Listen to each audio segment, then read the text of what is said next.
Sa video ito, pag-uusapan natin ang sinasabing ng teorya na ang Gorisei nga daw ay crew nga ni Joy Boy. Bakit nga ba hindi pinayagan ng world government na malaman natin ang saysayan ng Void Century? Bakit nga ba gustong burahin ang pangalan ni Joy Boy? Dahil ang kasagutan ay mas nakakatakot kaysa sa inaakala natin. Pwedeng si Joy Boy mismo ang naging imo, ang ruler na anino nga ng mundo.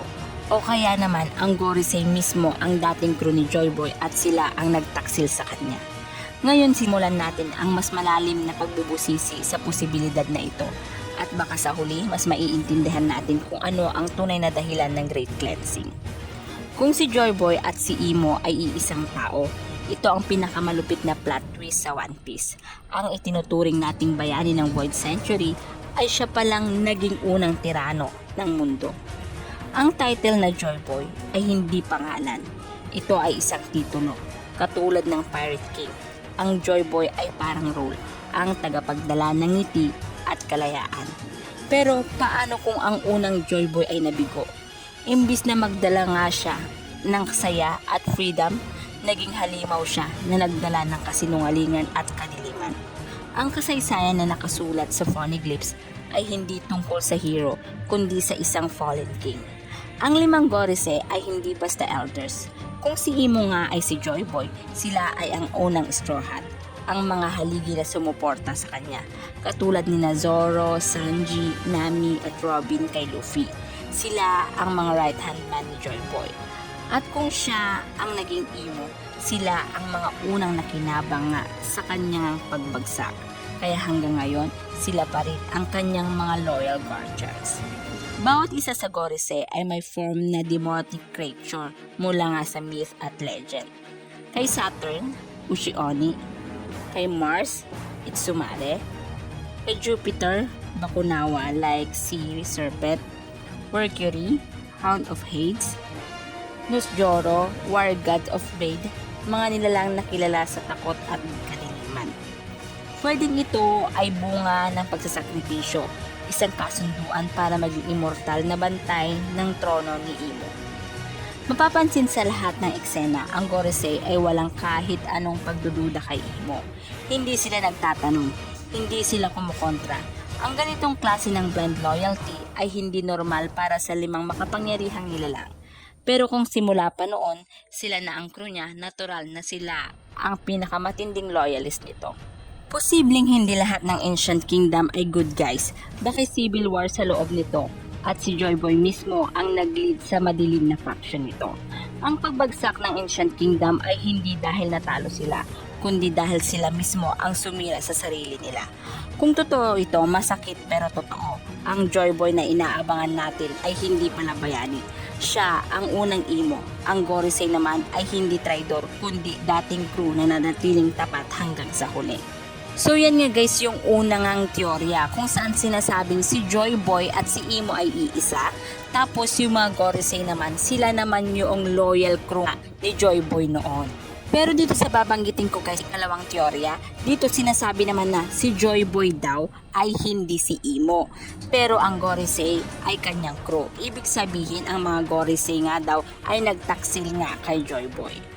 Kung si Joy Boy at si Imo ay magkaibang tao, mas masakit ito na katotohanan. Ang Gorisei ay hindi loyal crew, kundi dating kasama ni Joy Boy na nagtaksil sa kanya. Ayon sa Poneglyphs, may pangako si Joy Boy kay Poseidon na hindi niya natupad. Baka isa sa dahilan kung bakit siya nabigo ay dahil sa nabitray nga siya ng sarili nga niyang crew. Kung wala ang suporta ng buong crew, imposible para sa kanya na tuparin ang misyon.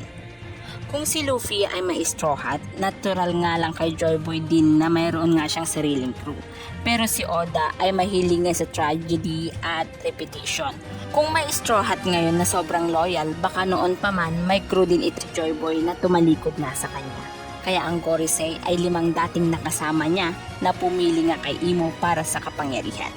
Ito nga guys yung mga posibleng line-up ng dating crew ni Joy Boy. Isang giant mula sa Elbaf.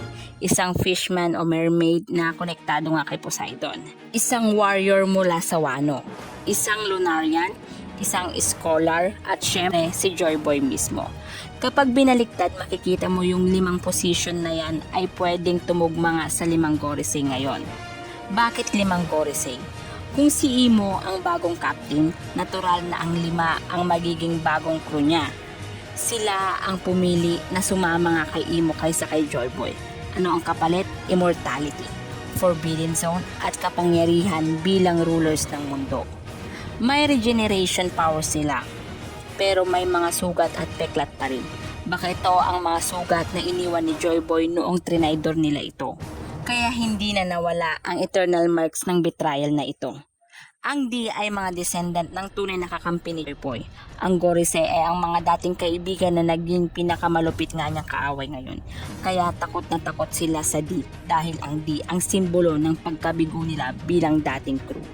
Bakit 100 years ng history ang nabura? Kasi kung nalaman ng mga tao na ang Gorisei ay dating kasama ni Joy Boy, mawawala ang respeto sa kanila at mabubunyag ang pinakamalupit na pagtataksil sa kasaysayan. Hindi simpleng pagtakbo ng oras, kundi deliberate erasure ng betrayal. Ang Gorisei ay hindi simpleng matatanda. Sila ay dating haligi ng crew ni Joy Boy. Sila ang nagpabagsak sa Ancient Kingdom at ang dahilan kung bakit bigo si Joy Boy.